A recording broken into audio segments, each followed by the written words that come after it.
Life can only be understood backwards, but it must be lived forwards. Attributed to Soren Kierkegaard. Welcome back to Sweet Infinity.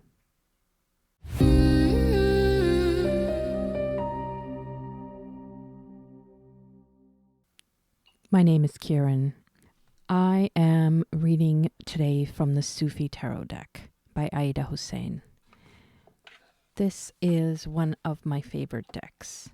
It incorporates imagery from Arab, Muslim, Persian, West Asian, and South Asian cultures.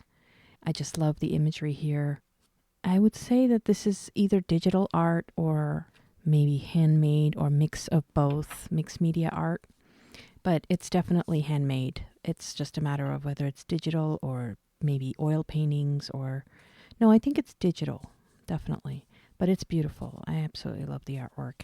It definitely has some archetypes and wording and symbology that is from cultures around the world like Turkey and various parts of West Asia and South Asia. So that's kind of nice. Comes with this booklet, which explains it and explains what some of these words mean that are maybe foreign to English speakers. So it's a nice way to kind of get to know other cultural interpretations of some of the concepts and archetypes that are in the tarot. So let's shuffle and get started. The cards are a little big for my hand, so I end up having to shuffle sort of sideways, but I manage. I hope that you get a chance to check out the other videos. I have done a lot of readings on this channel, and I will be doing more. I release new videos every week, usually twice a week, Tuesdays and Thursdays. So why don't you go ahead and subscribe to this channel if you haven't already, and hit the little bell icon, which will notify you every time that I release a video. So I hope that you'll come and check it out. Okay, so let's read the cards. I would like to read today about relationships. I feel like I'm getting relationship energy here. So let's read about your relationships. The Shah of Staffs. The Shah is the king, and Staffs is the wands. So this is the King of Wands. Let's read another one. The Daughter of Staffs. Wow, lots of wand energy here. So this is a relationship between a father and a daughter. I'm getting this energy that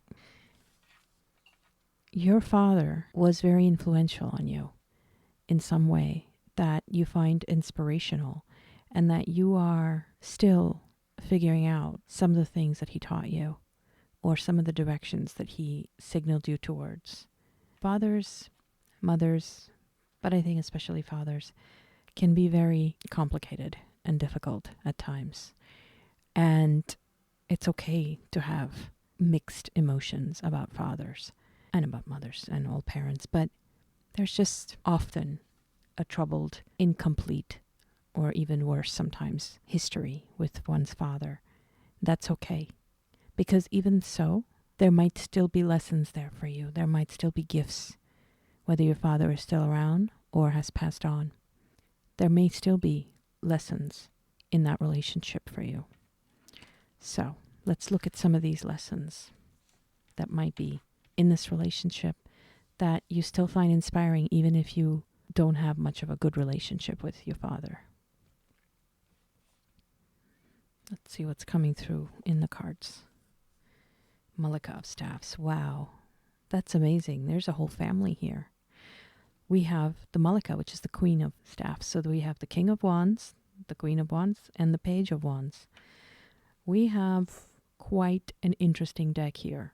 This is showing me that this has to do with your original biological parents or whoever raised you and whoever was the father figure and the mother figure for you. They are looking out for you at this point. However they were or are in their mortal form, there's a higher version of them, just like there is a higher version of all of us. And I think part of growing up is realizing that your parents are human, and even if they were not perfect, they still gave you some amazing gifts And sometimes that gift is the lesson of what was missing, of what they couldn't do, of you learning to be self-reliant in ways that they couldn't be there for you. And that can take a lifetime to reconcile with, to even come to terms with, to even learn to recognize. But sometimes that's the lesson too. So I'm seeing this whole family here. I'm seeing a very inspirational relationship between your parents, between you and your father, you and your mother, between your parents themselves. Let's pick another card, and I want to see what it is that you need to learn from your parents. You grew up in poverty. 5 of Coins is poverty. Your parents were very inspirational. They were very passionate people. But I feel like there was, if not consistent poverty, there were definitely times when there was financial strife. It might be that you had a lot of time alone and your parents were sort of distant figures to you for whatever reason, maybe because of their relationship might not have been very healthy with each other, but you felt left out in the cold a lot of times. You felt scarcity a lot of times growing up. When you grow up with scarcity, with poverty, it can cause an issue for the rest of your life because you end up seeing the world as made up of scarcity. Sometimes you end up becoming a hoarder where you are just constantly collecting things. Sometimes you end up becoming very, very materialistic, even greedy. Sometimes you end up just not being able to hold down a job or have any money or save any money. It can really affect your relationship with money and material things for the rest of your life. Let's look at your relationship with money. 8 of Cups. I feel like with 8 of Cups, this is the card of abandoning an idea and leaving. Just giving up. I asked about relationship with money, and there's this desert, and this figure is going away in the desert, and there's all this water here that he might be abandoning.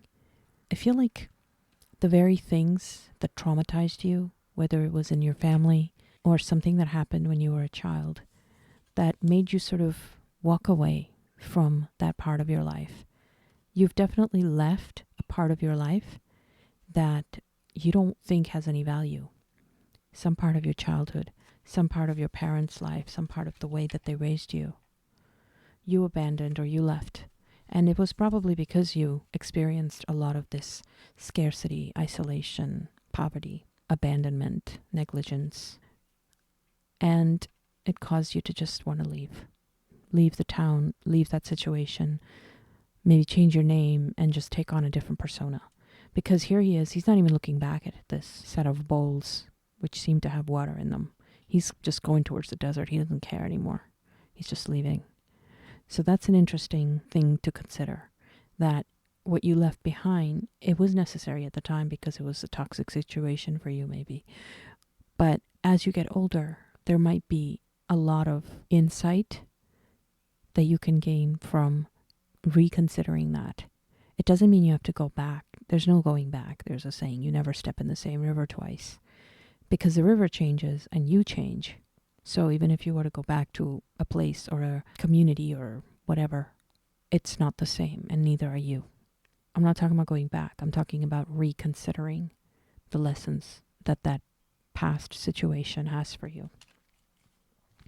So let's consider what are some of those lessons. Sitara, which is the star card. Now this is usually the card that occurs right after the Tower. So something happened which probably caused you to leave. And maybe there were many things. Maybe it wasn't just one thing. But something happened where you just picked up and left. And then the star card is the lesson. We asked, what is the lesson? Well, the lesson is the star card. And the star card's lesson is to continue to have hope, is to look for the stars. Because the stars only come out at night. They only come out in the dark. And when it's darkest is when they are most visible. So there's aspects of you that are there in the dark. Don't be afraid of it, because they're twinkling for you. They can provide you with light. They can provide you with guidance, like the North Star. And you have the ability to discern. As you get older, you are no longer the person you used to be. You know, you have this energy here, the Daughter of Staffs. And if you notice, there's starlight around her. It means magical light, right? So we have the star energy. I would suggest that you go out in a safe environment at night and look at the stars more often. Just do that sometimes. Try to look up some constellations, look at the moon. Take some time to look up at the sky, because you will find a sense of belonging in the universe. Things will make sense to you in a way. Look at the stars. If you have binoculars or something like that, that's also nice to do. Son of Cups. That's very interesting. So this would be the Knight of Cups in traditional tarot. And the Knight of Cups is a romantic. He's a poet. Someone who is just so charming. He makes you just want to run away with him. He makes you swoon. He has that first crush energy. Whoever you had a first crush on, doesn't even matter about gender. He has that flirtatious, playful, romantic energy. This could be someone you know who's coming into your life, or who's already in your life. Or it could be you. It could be that you will be pursuing a more poetic, romantic way of living. Maybe that's a part of you that you've been pushing aside. Maybe you've been acting like you're a lot more serious, a lot more unromantic than you really are. We don't have to think of romance as just something that's silly for kids or for teenagers or something. It's actually a nice way to think about life. Because if you read romance novels, you might know that the one rule about romance novels as a writer, and I've considered writing romance novels myself, is that there's always a happy ending. That's what makes that a romance novel. So as a romantic figure, the Son of Cups or the Knight of Cups, he's somebody who's looking for a happy ending, a happily ever after, that kind of thing. And he believes in them. He believes in the power of love, connection. And so do you. Maybe you haven't allowed yourself to feel that. And maybe part of that is because of the way that you saw your parents growing up. Maybe you thought that was not possible because you saw this poverty, strife. And you wanted to be more romantic. Like romantic as in like believing in something good, believing in a happy ending, believing in a happily ever after, believing that things can be good, being optimistic. Let's put it that way. There's an optimism here. I think a part of you has missed that. Maybe you used to be optimistic as a child, and maybe some things turned you against that and made you more pessimistic, more nihilistic, right? Where you don't believe in optimism itself. Well, I think that it's time to reconnect with that part of you. That's what these cards are saying. Let's pick one more card. When it comes to you going forward and in your relationships, embracing more of the star energy and the Knight of Cups energy, and stepping back into your Daughter of Wands or the Page of Wands energy. How do we get there? How do we tap that part of us? How do we step into that and be comfortable? Because these are amazing, beautiful, youthful, playful energies, if you notice these, right? So how do we get there, especially when we've lived a lifetime of trauma and pain? What do we need to remember?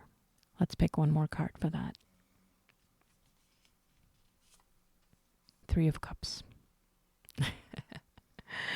This is such a great card. This is a card about friendship and play, being in the moment and lightening up, listening to music, dancing.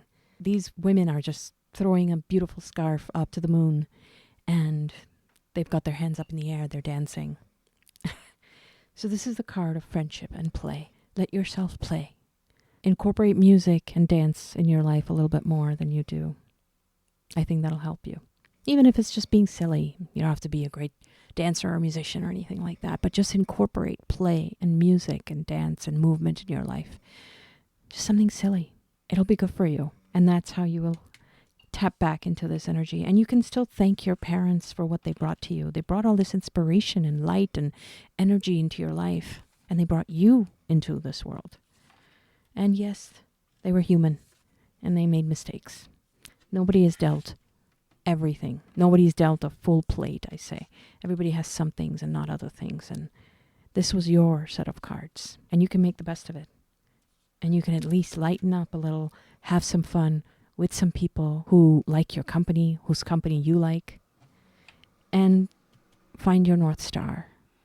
Go out there, do something romantic for yourself or for someone else. And believe in happily ever after. Because if you believe in it, that's what happens. I hope that this has been helpful for you. Please remember to like this video. And if you are interested in getting this deck for yourself, I'm going to leave some links for you in the description. I hope that you can check that out. And yeah, come back. I'll do more readings for you. I am doing these twice a week, like I said. Thank you for listening. Meanwhile, and always, remember to take care of yourself, take care of each other, and have a sweet infinity.